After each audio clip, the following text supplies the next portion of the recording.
Zaboravio sam ono, on je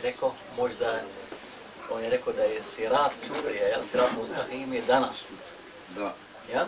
Ili ima puno o tome, pazite, u sufizmu i čak i među muslimanskim ulema, ima puno o tome da li je sirat nešto, da li to put negdje između džehennema i dženneta, je li to kratka, tanka nit, to. Ima puno predajeva o tome, puno slika o tome. Da, on je rekao jasno, sirat je ovdje, je li to istina ili nije? A onaj tko kaže da nije, ja ću mu reći ovako. Allah Đelešanu kad je stvorio Adama, ja? Vi znate tu priču kako je njega šeitan zaveo i izveo ga iz dženneta, je li tako?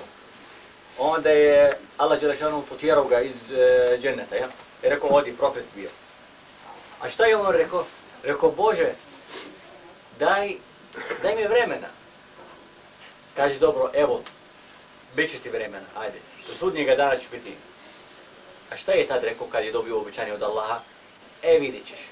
Evo, ovakvim jezikom, od prilike. Vidit ćeš. Ja ću ih zavesti, ljude. Zavest ću ih. Svest ću im tvojeg sirata mustaqima. Eto, to je ajet iz Korana.